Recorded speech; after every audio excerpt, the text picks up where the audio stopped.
Good afternoon, ladies and gents. Wednesday afternoon here, and we've got the cheapies. I'm going to separate the three videos today for the buy, hold, sell. Cheapies into mid-range, into guns to finish things off, and most people wanting the information on the cheapies. You can come to this video, get everything you need around it, and work out how and who you get into your side so you can facilitate the mid-range or the gun trade, because a lot of people are looking to get us. Which cheapie do we want? I'm going to give you the answers here.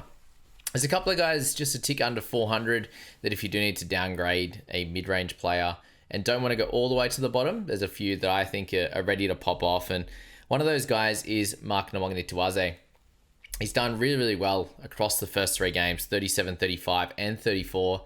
Priced at 29 there, you're at minimum getting some decent value out of him, 5 points or so. But what we have seen is just one try assist, one try, a couple of line breaks across the 3 weeks. Tackle numbers haven't been spectacular, but missed tackles haven't been big, which is something that for a lot of centers, they can have sort of 3, 4, 5, 6 at times. Base stats aren't incredibly high, with tackles being low, as I said, and the meters gained hasn't ticked over 120 across those 3 games yet. So that's definitely a little bit of a worry for his ceiling. But I do expect that there's going to be games here in the next couple. They've got the Titans and they've got the Rabbitohs. And did anyone actually see the clip? I think Rugby League Project just put it up. There was a try there that I think Euro scored. And no, was it Trindle? Trindle scored maybe? Where Ravalawa literally just ran backwards at a diagonal and ended up in the in goal and just went nowhere near tackling him. And it was 3-on-1, I think, with the cover guy coming over, and he was just in the in goal 5 meters in when Trindle scored. So that shows how good he is defensively.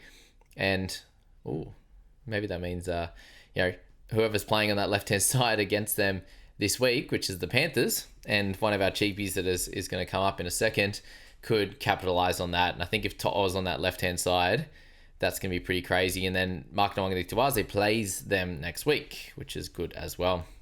If Campbell Graham's out, that could be immense. But yeah, that's where Mark's at. He's got Titans into Rabbitohs, but then it's 2 harder ones in Broncos up against the Penrith Panthers. So 394k, I think that he should be somewhere in the mid-30s with potential for a boom game coming up. Siwa Takiaho. What a man, 382k. We've just seen him over the years just be such an absolute jet. You look back at 2022 and the minutes were spectacular, 51.4 overall with an 11-minute game. And he scored 48 points a game. So PPM's at 0.93. I think with the injury to Paseka, who was their biggest minute forward, I think Takiaho should be able to bounce up and continue with that 46-minute average pretty comfortably. You've got Nathan Brown coming in as a return guy, and he should be probably the guy that takes the bigger minute role once he gets back to full fitness. But Takiaho coming back from injury last week, maybe that's why he didn't step into that sort of 50-minute or 55-minute role. But age is the one worry with Siwa. Priced at 28, I think he easily averages high 30s. And if you need someone at a decent price that you can probably rely on a week-to-week basis in that mid-section, is going to be a clear pod. I think Siwa is a really, really good guy to potentially target. Guys, if you're on YouTube, if you're on podcasts, please hit subscribe. And if you have the time on podcasts, you're absolute legends. Go and give myself a 5-star rating with a little comment on, especially on Apple, but a quick 5-star rating on Spotify if you are enjoying the content that I'm giving out. And let me know in the comments if you like this type of structure so you know exactly what you're getting when you come to my video, rather than going through all of the players in one hit. So Siwa, a very interesting option and someone that I did consider if I was going to be removing Brimson, but we'll have to, we're working out on the fly, and hopefully these videos will help me and help you make your trades. Corey Pakes, 378k. I had to mention him because he's got the hook and half duel, which I think is helpful with a few of those guys out, like Cleary, like Watson. With Grant not going so well, he's actually scoring really well, 33 into 43 into 42, and averaging 39.3, priced at 28. So if you started with him, that would be awesome. And it's very clear now that he's going to get somewhere in the mid-50s minutes. And with the PPM that he's currently showing with great tackle numbers, that Roosters clash, they won by 1 million.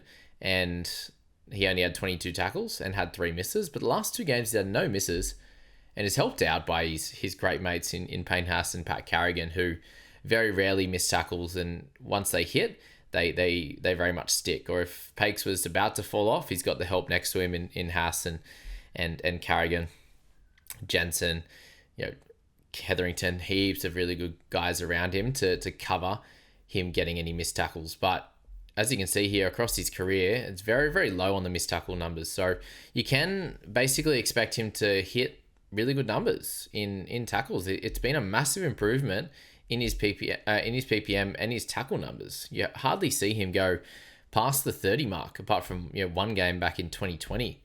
But his highest tackle numbers is like a 28 before these 2 games in a row. So that's where the positive is the fact that he's done it 2 games in a row. But the negative is that he hasn't done it for longer than this 2-week stretch. So some worries around it. Not basement price, but if you do need a hooker, get Mamzellis if you don't have any, or if you got Watson only, or whatever it is. That's sweet. But if you do want that cover, I think I had to mention him there. Definitely. Blake Steep, our edge man. Surprising he's the edge player, but 345k for him, priced at 26. He is still in range to do okay, but the minutes of 29 last week made more sense. They still had Watson go down injured. They had head knocks for Radley, and he still just got the 29 straight. The PPM's awesome at 1.07 to kick off the year, but if he gets 29 to 35 minutes with that PPM, he's still going to be 3 to 5 to 7 points of value, which just probably isn't enough at this point at 345k. Whereas if you knew he was going to be playing that 37 to 40 minutes, I think that he would be a guy that people would definitely look at. Bailey Hayward at 345k. He is in a spot where I think he scores well for 2 weeks, and then he loses his spot back to the bench. So it's Cronulla into Newcastle into the bye before Burton and Kickow should return for that Rabbitohs clash in round 7. So Hayward picked up the 50 last week. That was great. He had 7 missed tackles, but he made 33. Had some attacking stats, had a turnover tackle. Should be good for the next couple. And if you bought him last week, that was the play. He made 13,000 for you. Not too crazy, but you see there those minutes and the points that he got in the first 2 rounds of 16 and 16. Once that buy is done, you will have to sell him pretty quickly. If it's not that Rabbitohs clash, it's the Broncos clash before he loses the cash that he made for you. Guys, if you're still interested in the private group, all the information is in the description. $35 for the season, the whole season, including BBL and NBL Supercoach. And I help you with Supercoach, your fantasy teams, everything in between. And there's heaps of legends in there as well. And $50 if you want to go into some of the competitions that we do have remaining. Stafford Toa, 332. I still had to mention him because he had such a cracking game in round 1 in his first game against the Eels. Up against the Dolphins, it was a little bit more difficult for him, and he did actually have Herbie Farnworth. So for him to have 17 tackles, 3 misses, I thought that was a pretty big win. 89 run meters, wasn't too bad. He had 1 offload, still had a couple of errors, but no tackle breaks in this one. 2 try assists is great, so they're working that right-hand side with Taruva next to him. I think it's a really good combination, and they like going right. If he manages to pick up a few tackle breaks again, then that will be awesome. He scored a try in that first game, but for him to be involved in attack is a win. A low break even still. He's got a clear runway of pretty solid games. Warriors this week at home, I believe. Are they away? Anyway, does it say? No. Broncos into Newcastle into Para before Cronulla, St. George. So it's a bit up and down. Good game, tough game, good game, tough game. So he's fine, but he's 332k. Can you go for someone cheaper? Potentially. Zach Docker-Clay, 329k for him. He has a negative break even after 2 really solid games. He had 20 points in 30 minutes in the first game with a try assist. So that PVM wasn't great. But then he went tackles, and a couple of tackle breaks and an offload in that second game for 44, followed by 49 and 41 minutes with 47 tackles. We've seen him have good games at times, and you see here, round 25 last year, he's in a big tackling role as well. A couple of turnover tackles, 30 tackles in that one too. So I personally expect him to be somewhere in the mid-40s to 50 this week. But the problem will be, once Watson comes back next week, Zach Docker-Clay actually wasn't going to go on the park until the second half. With Watson going down in like the 39th minute, that's when you saw Zach come on. We don't know exactly when he was going to return to the game, and I do think that with a few of their guys coming back, we could potentially see Watson just sort of play 65 or 70 minutes, Docker Clay just play a short period of time off the bench because they have other guys. So I think there's definitely a risk with Zach Docker Clay at 329k if you're interested in getting him in your side. But I do think he scores well this week. Is that enough? Probably not. Hamish Stewart, an exciting one this week at 303k. He's gone back-to-back 42 and 44 point scores with a negative break even. I personally have him as probably the safest buy of the week that's around that 300 or below. Price at 23, I think you can very easily expect him to hit that 32 minutes off the bench on a regular basis, with the odd game if there's injuries or something else to hit near that 40 mark. He's been great. 38 tackles in that first one, 23 tackles for 2 tackle breaks, and a try assist in last game to get his PPM well into like the 1.25s. Hamish Stewart, super solid. Price at 23, I think you can get close to that 33 mark on an average going forward, and do a good job in your side. So a very simple one if you want to drop down to him. He's actually owned by 3.8% of the top 5,000, so pretty cheeky. Up against the Melbourne Storm this week, I think will be fine for him. They'll still be worked through the middle. They haven't got Jerome Hughes to just dominate down the right hand side. So I think Hamish Stewart, a really solid guy to start with. Jalen de Groot, let's just have a look at his Queensland Cup stats, and he's like an early 20s scorer. Picked up a 31 last year with a try. Did get good run meters, which is something he didn't really have he doesn't really have in his Queensland Cup stats. So something to look at, definitely. I think at 300k, you could easily just watch him this week. Comes up against the Roosters. I think that'll be a fairly tight clash. If all goes well and you think he's going to be a buy, then up against the Dolphins the following week could be a good time to purchase him. The worry, and the sad thing I should say, with this situation is it sounds like Keeney might be out for the season or close to it, with him going to the specialist and things not sounding great. So condolences out to Keeney. I hope that he's okay, because anything neck related is super scary, and I just hope he's okay. It's very, very upsetting for the Titans. As a Brimson owner, I'm like, please just put him back to fullback, get Weaver in, or and then wait for Kieran Foran or something like that. If you're looking at, I'd definitely prefer Brimson at the back personally. Jalen de Groot is a solid player though, and he had his moments in the trials where he looked good as well. So probably the guy they'll start with, and I'm not sure how long it's going to take before Brimson, who's one of the better fullbacks in our game. I think he's a top 10 fullback fairly comfortably when he's on. Just looks like a passenger at 6 right now, which isn't good. So Jalen, I think, is a very easy wait, watch, and see.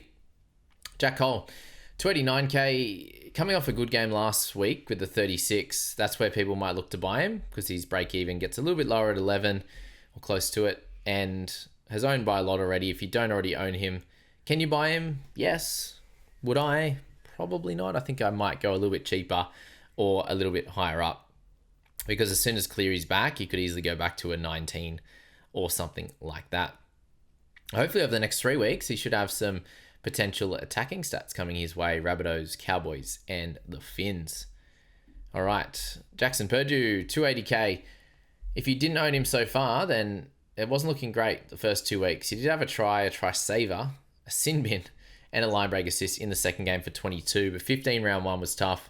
He does come into Canberra with that really fun right-hand side of Nicholson, Timoko, Xavier Savage, and then is Penrith the following week with Cleary returning. So, and then a buy coming up not long after that. So it feels like a tough purchase even after the 50. I'm so glad that he's a Cowboy, because he looks awesome.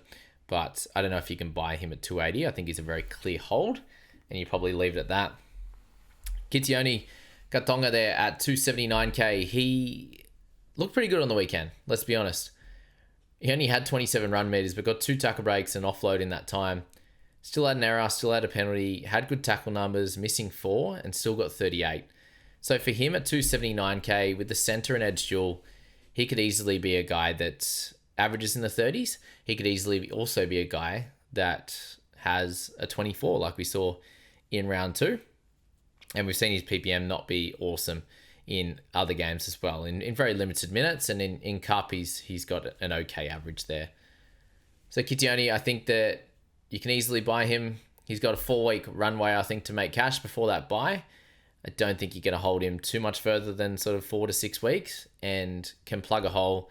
If you're selling Duffy to him, sweet. Would you go like Yongi to him? If it facilitated you getting Haas or making an upgrade elsewhere, then cool. There's definitely some different ways to think about it. But in a nutshell, I think that he can do well. I also think he can flop a bit and he could lose his spot. So I haven't got too much data to go off. They've changed their back row a lot already. Looks like Jack Williams is sticking in the middle. And actually the big news of the week was Dylan Walker actually coming over to the squad effective immediately. So I'm not sure with Walker being back in the side, I didn't think of it till right now actually. Does that potentially move Jack Williams back to the edge? I don't know. He is a middle generally, or has been at the Sharks. So maybe that's something to think about there, and could be a little bit of a worry on Katonga, but we likely won't know until next week or the week after. So something to think about there. That's, interesting insight, JB.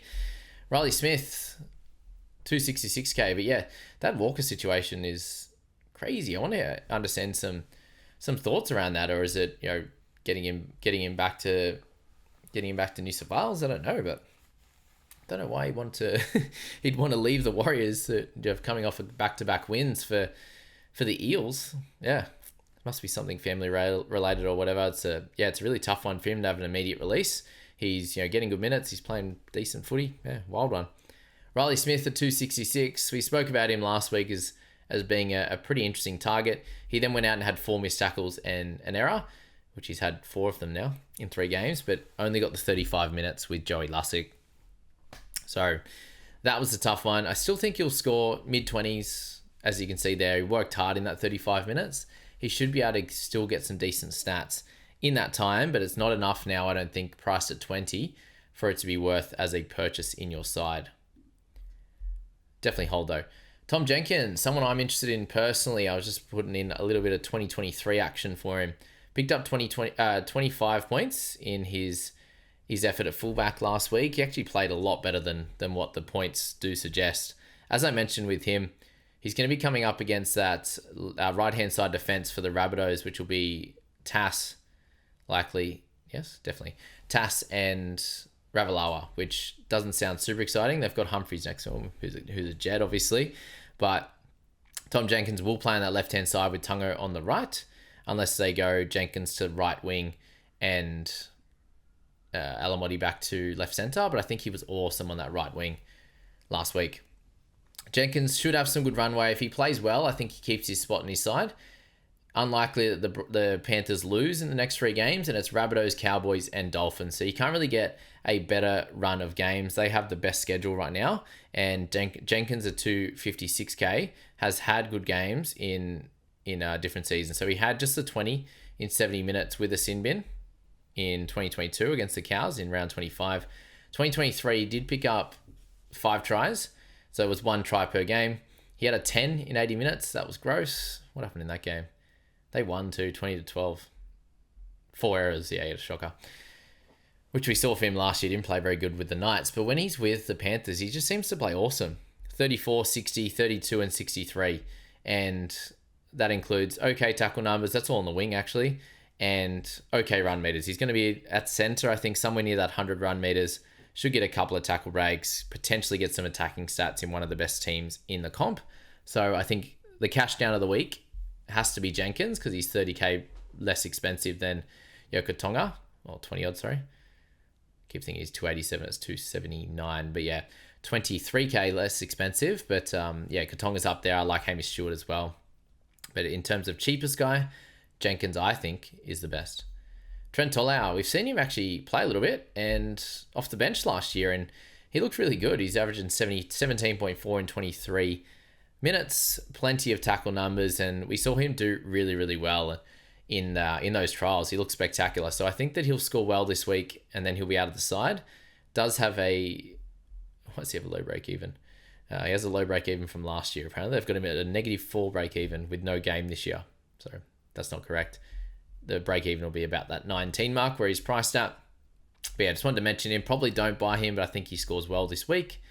Owen Paddy got more minutes last week, up to 27, but it was mainly, I think, because Tom Starling got absolutely bashed through the middle and made 39 tackles by half time and got up to the high 40s early in the second half before he got that 53, 54 minute finish for him and the early mark.